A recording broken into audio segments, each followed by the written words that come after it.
Dear students, मैं doctor Renu Chaudhary, associate professor, department of zoology, government girls college Magra Punjla Jodhpur. आज की BSc part second zoology की class में आप सभी का स्वागत है। आज हम शुरू करने जा रहे हैं फर्टिलाइजेशन या निषेचन के बारे में। फर्टिलाइजेशन या निषेचन, इसकी खोज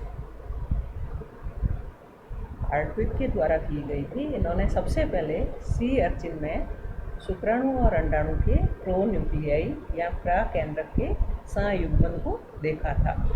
फर्टिलाइजेशन या निषेचन एक जटिल प्रक्रिया है और जेम्स ग्रे के अनुसार फर्टिलाइजेशन में दो कार्य मुख्य रूप से होते हैं।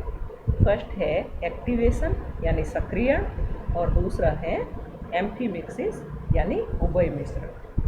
तो सक्रियण के दौरान या एक्टिवेशन के दौरान एग कॉर्टेक्स या अंडे का वलकुट एक्टिव होकर के, सक्रिय होकर के प्लाज्मा मेम्ब्रेन के बाहर, प्लाज्मा झिल्ली के बाहर फर्टिलाइजेशन मेम्ब्रेन या निषेचन झिल्ली का निर्माण करता है और अंडे का साइटोप्लाज्म, एग साइटोप्लाज्म विभिन्न उपापचयी क्रियाओं को या मेटाबॉलिक एक्टिविटीज़ को इनिशिएट करता है या प्रारंभ करता है तथा एग को क्लीवेज के लिए प्रेरित करता है या विदलन के लिए प्रेरित करता है।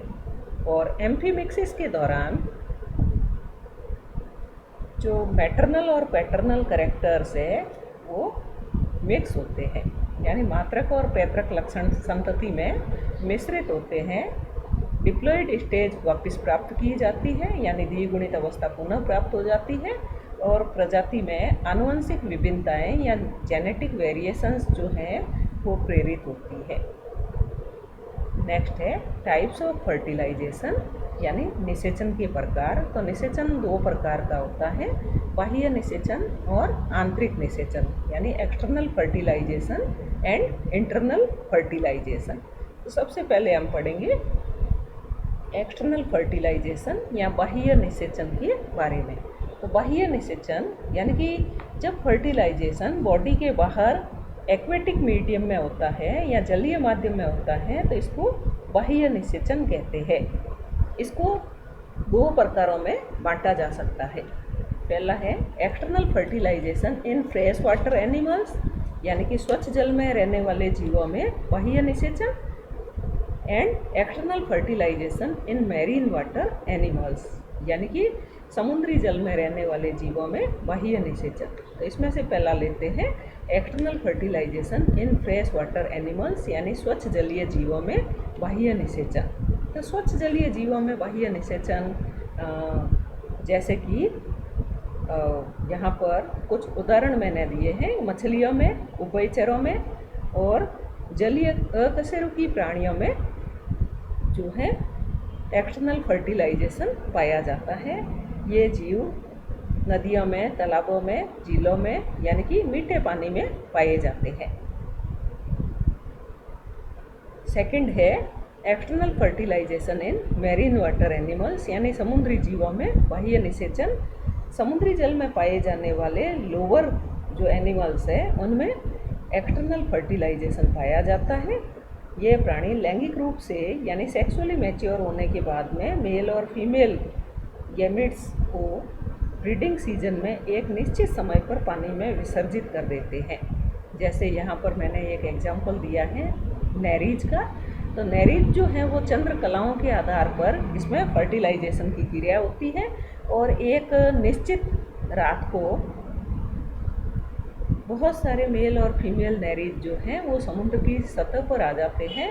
तो इस दौरान फीमेल्स के द्वारा एग रिलीज किए जाते हैं और मेल्स के द्वारा उसी समय में स्पर्म रिलीज किए जाते हैं। तो इस प्रकार से समुद्री जल की सतह पर नेरीज के बहुत सारे अंडाणु और बहुत सारे शुक्राणु एक ही समय में स्रावित किए जाते हैं, जिससे कि उनमें फर्टिलाइजेशन की क्रिया या बाह्य निषेचन की क्रिया होती है। सेकंड है इंटरनल फर्टिलाइजेशन यानी आंतरिक निषेचन। तो आंतरिक निषेचन जो है ओवोविविपेरस एंड विविपेरस एनिमल्स में पाया जाता है, यानी अंड जरायुज और जरायुज जंतुओं में आंतरिक निषेचन पाया जाता है। अब आंतरिक निषेचन कहाँ पर होता है? तो इसमें जैसे फर्टिलाइजेशन की प्रोसेस ओविडक्ट के निचले भाग में होती है, यूरोडेला में। तो यूरोडेला में निषेचन की प्रक्रिया, फर्टिलाइजेशन प्रोसेस जो है वो अंडवाहिनी के निचले भाग में होती है, जबकि salamander, reptiles, birds and mammals, इनमें फर्टिलाइजेशन की क्रिया, निषेचन की क्रिया अंडवाहिनी के ऊपरी भाग में पाई जाती है। और गैम्बूसिया जो मछली है उसमें फर्टिलाइजेशन की क्रिया जो है वो ओवेरियन फॉलिकल्स में या अंडाशय पुट्टिकाओं में पाई जाती है। नेक्स्ट है बेसिक नीड्स फॉर फर्टिलाइजेशन, यानी निषेचन के लिए जो मूलभूत आवश्यकताएं। तो निषेचन के लिए जो मूलभूत आवश्यकताएं हैं वो मुख्य रूप से 3 आवश्यकताएं निषेचन के लिए होती है। पहला है लिक्विड मीडियम, यानी तरल माध्यम। एक्सटर्नल फर्टिलाइजेशन में तरल माध्यम के रूप में जल, फ्रेश वाटर या मैरीन वाटर उपस्थित होता है, और इंटरनल फर्टिलाइजेशन में बॉडी फ्लूइड उपस्थित होता है, दैहिक तरल उपस्थित होता है। नेक्स्ट है लाइफ स्पान ऑफ गैमेट्स, युग्मकों का जीवन काल। क्योंकि युग्मकों का जीवन काल बहुत कम होता है, इस कारण एक्सटर्नल फर्टिलाइजेशन या इंटरनल फर्टिलाइजेशन में युग्मकों को पास पास में और अधिक संख्या में स्रावित किया जाता है, ताकि उनके फर्टिलाइजेशन की प्रोबेबिलिटी या प्रायिकता बढ़ सके। थर्ड है number of sperm should be more than ovum. क्योंकि स्पर्म जो है वो मोटाइल होते हैं, यानी गतिशील कोशिकाएं होती हैं, जिनको कि ओवम तक पहुंचने के दौरान नष्ट होने का खतरा अधिक होता है। इसके कारण शुक्राणु की संख्या अंडाणु से अधिक होनी चाहिए। नेक्स्ट है मैकेनिज्म ऑफ फर्टिलाइजेशन या निषेचन की क्रियाविधि। तो निषेचन की क्रियाविधि को समझाने के लिए इसको हम सुविधा के हिसाब से 5 पदों में पढ़ते हैं। फर्स्ट है अप्रोच ऑफ स्पर्मेटोजोआ टू ओवा, यानी कि शुक्राणु का अंडाणु तक उपगमन। सेकंड है कैपेसिटेशन एंड कॉन्टैक्ट, यानी युग्मकों का संपर्क और योग्यतार्जन। थर्ड है acrosomal reaction and penetration, acrosome क्रिया और भेदन। चौथा है एक्टिवेशन ऑफ ओवम, यानी अंडाणु का सक्रियण। और पांचवा है इनिशिएशन ऑफ माइटोसिस, यानी कि सूत्री विभाजन का प्रारंभ। तो इसमें से पहला हम यहाँ पर पढ़ेंगे। फर्स्ट है मैकेनिज्म ऑफ फर्टिलाइजेशन में approach of sperm to ovum, यानी कि शुक्राणु का अंडाणु तक उपगमन। तो शुक्राणु का अंडाणु तक उपगमन किस प्रकार से होता है, इसके लिए कौन कौन सी युक्तियाँ अपनाई जाती है। तो पहला है इसमें discharge of both gametes at the same time. क्योंकि अभी मैंने आपको बताया था कि युग्मकों का जीवन काल बहुत कम होता है, इस कारण से दोनों युग्मकों को एक ही समय पर स्रावित किया जाता है। सेकंड है discharge of male gametes on और नियर द फीमेल गैमेट्स और in the genital tract of female. नर युग्मकों को, यानी कि स्पर्म को या शुक्राणु को फीमेल गैमेट्स यानी ओवम या अंडाणु के पास में या उनके ऊपर स्रावित किया जाता है एक्सटर्नल फर्टिलाइजेशन में, और इंटरनल फर्टिलाइजेशन में फीमेल के जेनाइटल ट्रैक्ट में स्रावित किया जाता है। नेक्स्ट है for increasing probability of fertilization number of discharge male gametes should be in lakhs.